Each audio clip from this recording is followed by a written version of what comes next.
में आपका स्वागत है। पेश आज 18 मई बुधवार शाम 7 बजे राजस्थान की खास खबरें। बिजली कंपनी जयपुर डिस्कॉम में टेक्निकल हेल्पर के पदों पर होने वाली भर्ती परीक्षा के लिए राजस्थान रोडवेज ने 20 से 26 मई तक फ्री यात्रा की सुविधा देने का निर्णय किया है। इस परीक्षा में 1500 से ज़्यादा पदों पर भर्ती की जाएगी, जिसके लिए 1,68,000 से ज़्यादा अभ्यर्थियों ने आवेदन किया है। राजस्थान रोडवेज से मिली जानकारी के मुताबिक बिजली कंपनी में टेक्निकल हेल्पर के लिए 20 से 26 मई तक एग्जाम होंगे। ये एग्जाम प्रदेश के 10 जिलों में अलग अलग परीक्षा केंद्रों पर 2 पारियों में होंगे। इस परीक्षा में बैठने वाले अभ्यर्थियों को आने जाने के लिए रोडवेज की साधारण और एक्सप्रेस बसों में फ्री यात्रा की सुविधा का लाभ परीक्षा से 1 दिन पहले और परीक्षा के 1 दिन बाद तक दिया जाएगा। इसके लिए अभ्यर्थी को अपना प्रवेश पत्र दिखाना होगा।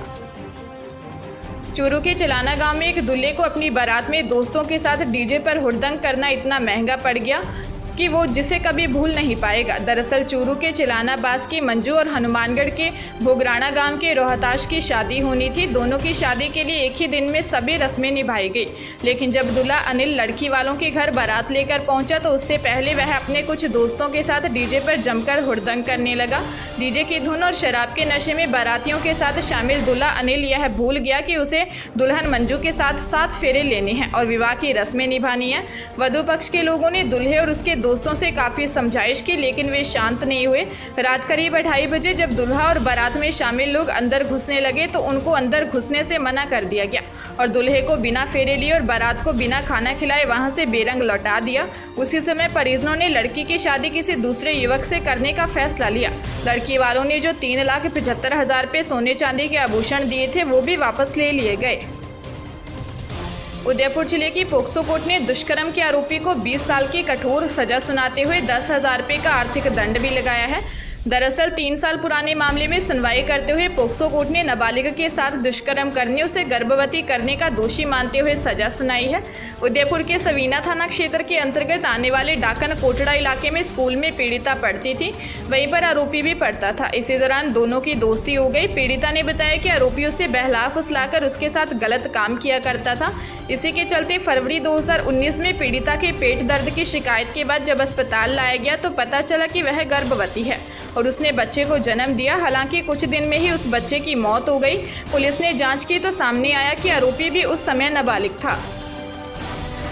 दौसा जिले के लालसोर थाना क्षेत्र के चांदसेन गांव में युवक ओम प्रकाश गुर्जर की हत्या के मामले में पुलिस ने 12 घंटे बाद ही पूरे प्रकरण का खुलासा कर दिया। चांदसेन गांव में रविवार की रात ओम प्रकाश की कुल्हाड़ी से काटकर हत्या कर दी गई थी। पुलिस ने मृतक की पत्नी और उसके प्रेमी को गिरफ्तार कर लिया है। जिस दिन हत्या हुई उस दिन ओम प्रकाश और रिशंता की शादी की पहली सालगिरह थी। दोनों की शादी पिछले साल 15 मई को ही हुई थी। पूछताछ में सामने आया कि ओम प्रकाश की पत्नी रिशंता को धर्मवीर उर्फ पिंटू से अफेयर चल रहा था। पति प्रेम संबंधों में बाधक बन रहा था, जिसे रास्ते से हटाने के लिए रिशंता ने प्रेमी के साथ मिलकर पति ओम प्रकाश की हत्या कर दी। रिशंता और धर्मवीर दूर के रिश्ते में मामा भांजी लगते हैं। सवाईमाधोपुर जिले के चौथ का बरवाड़ा थाना क्षेत्र के पावडेरा गांव में शादी की शॉपिंग कर घर लौट रहे युवक की ट्रेन से गिरने से मौत हो गई। युवक की 28 मई को शादी होने वाली थी। हादसे की सूचना पर घर में खुशी का माहौल गम में बदल गया। रेलवे कर्मचारियों को हादसा का पता लगने पर पुलिस को सूचना दी। पुलिस ने बताया कि मृतक की पहचान इकराम निवासी पावडेरा के रूप में हुई। पुलिस ने बताया कि मृतक इकराम जयपुर में मजदूरी का काम करता था। 28 मई को उसकी शादी होने वाली थी। 29 मई को चचेरी बहनों की बारात भी गांव में आनी थी। ऐसे में इकराम जयपुर में अपना कामकाज खत्म कर अपनी और अपनी बहनों की शादी की शॉपिंग कर जोधपुर भोपाल ट्रेन से चौथ का बरवाड़ा आ रहा था। इसी दौरान इस सरदा स्टेशन के पहले वह गिर गया और उसकी मौत हो गई। राजस्थान देश का पहला प्रदेश बनने जा रहा है जिसमें सभी 33 जिलों में सरकारी नर्सिंग कॉलेज होंगे। एक भी जिला सरकारी नर्सिंग कॉलेज से वंचित नहीं होगा। अभी 15 जिलों में सरकारी नर्सिंग कॉलेज खोले हैं, 18 और जिलों में कॉलेज खोलने हैं। उनमें से 13 जिलों में जमीन आवंटित कर दी है। कॉलेज निर्माण होने तक शेष रहे 18 जिलों के अस्पतालों में चल रहे जीएनएम एएनएम ट्रेनिंग सेंटरों से 2022-23 के सत्र की शुरुआत कर दी जाएगी। इस तरह राजस्थान में करीब 1100 सीटें नर्सिंग की बढ़ने जा रही हैं। अब कुल सीटें बढ़कर 8,700 होंगी। अभी तक 7,620 सीटें हैं। सीएम अशोक गहलोत के 3 साल के राज में मेडिकल शिक्षा का 70 साल में सबसे अधिक विस्तार हुआ। 70 साल में जितने मेडिकल और नर्सिंग कॉलेज खुले उतने 3 साल में खुले हैं, इसलिए यह उपलब्धि राजस्थान के लिए महत्वपूर्ण है। झालावाड़ जिले में कार पलटने से एक व्यक्ति की मौत हो गई, जबकि 3 से 4 अन्य लोग घायल हो गए। कोटड़ी निवासी मृतक कल्याण सिंह अपनी बेटी का टीका करने मध्य प्रदेश के लखोनी गांव जा रहे थे, लेकिन रास्ते में कार पलट गई और उनकी मौत हो गई। पुलिस ने बताया कि जिले पिड़ावा थाना क्षेत्र के कोटड़ी गांव निवासी भानु प्रताप सिंह ने बताया कि कल्याण सिंह अपनी बेटी का टीका करने मध्य प्रदेश के लखोनी गाँव के लिए रवाना हुए। रास्ते में ड्राइवर पीरूलाल की लापरवाही के कारण धनोदी रोड के पास कार पलट गई। हादसे में कल्याण सिंह सहित परिवार के अन्य सदस्यों को चोटें आईं। घायलों को झालावाड़ अस्पताल में भर्ती करवाया, जहां डॉक्टर ने कल्याण सिंह को मृत घोषित कर दिया। पुलिस ने कार ड्राइवर के खिलाफ केस दर्ज कर मामले की जांच शुरू कर दी है। टोंक जिले के बनेठा थाना क्षेत्र के खोहल्या गांव में नशे के आदी पति दिनेश राणा द्वारा आए दिन मारपीट करने से परेशान पत्नी द्रौपदी देवी पीहर जाने लगी तो पीछा कर पति उसे घर ले आया। घर में आते ही अपने मासूम बच्चों के सामने ही पत्नी की पिटाई करने लगा और उस पर तारपीन का तेल डालकर माचिस से आग लगाकर फरार हो गया। महिला व बच्चों के शोर मचाने पर पड़ोसियों ने आग बुझाई। महिला ने अलीगढ़ अस्पताल पहुंचाया गया। महिला करीब 75% तक जल चुके थे।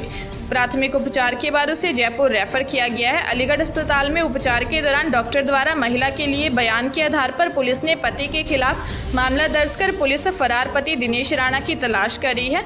पुलिस मामले की जांच में जुट गई है। हैदराबाद की दक्षिण और पूर्वी जोन टास्क फोर्स पुलिस ने अफजलगंज और राजस्थान पुलिस के साथ मिलकर संयुक्त कार्रवाई करते हुए अंतर्राज्यीय लूट और चोर गिरोह का पर्दाफाश किया है। पुलिस ने गिरोह से जुड़े 5 आरोपियों को गिरफ्तार करते हुए उनके कब्जे से 28,20,000 रुपये कैश, चोरी की बाइक और मोबाइल जब्त किया है। पुलिस ने बताया कि मामले में हैदराबाद के बेगम बाजार निवासी व्यापारी मितेश चौधरी, जालोर निवासी व्यापारी विक्की राजपुरोहित उर्फ विक्रम, किराना व्यापारी मनोज पवार, राजस्थान निवासी विष्णु गोपाल उर्फ बंटी, राजस्थान निवासी कार चालक टीकम चंद को गिरफ्तार किया है। पुलिस ने बताया कि जालोर के नून निवासी ऑटो चालक खीमराज पुरोहित फरार है। 16 मार्च को व्यापारी जोग सिंह ने अपने कर्मचारी मीठालाल को 50 लाख रुपए देकर किसी परिचित को देने के लिए भेजा था, लेकिन मीठालाल ने लूट की झूठी कहानी रचते हुए अपने मालिक को गुमराह किया था। शिकायत के बाद अफजलगंज पुलिस ने घटनास्थल पर लगे सीसीटीवी कैमरों की जांच के बाद आरोपी मीठालाल और उसके साथियों को अरेस्ट कर लिया। बाड़मेर जिले के चौटन थाना क्षेत्र में मर्डर आरोपी ने जेल में बैठकर डंपर लूटने की योजना पत्नी के जरिए बनाई। चौटन पुलिस की सतर्कता के चलते डंपर लूटने से पहले ही 5 आरोपियों को गिरफ्तार कर अवैध हथियारों को बरामद किया है। पुलिस मर्डर आरोपी की पत्नी व षड्यंत्र रचने वाली सुमन की तलाश कर रही है। पुलिस ने बिना नंबर की स्कॉर्पियो, एक अवैध पिस्टल, 2 मैगजीन, 8 जिंदा कारतूस, एक कुल्हाड़ी, एक लाठी को बरामद किया है। पकड़े आरोपियों के खिलाफ अलग अलग जिलों के थानों में लूट, डकैती, अपहरण, मारपीट के मामले दर्ज हैं। पूछताछ में यह सामने आया है कि बदमाश डंपर को लूटते या ड्राइवर का अपहरण करते और बाद में उसे छोड़ देते और डंपर को डालूराम की पत्नी सुमन के सुपुर्द कर देते। वहीं पुलिस साजिश करने वाली डालूराम की पत्नी सुमन की तलाश में एक टीम को भेजा है। वहीं डालूराम अवैध बजरी खनन का कारोबार करने वाले रेखाराम की हत्या के मामले में जेल में बंद है।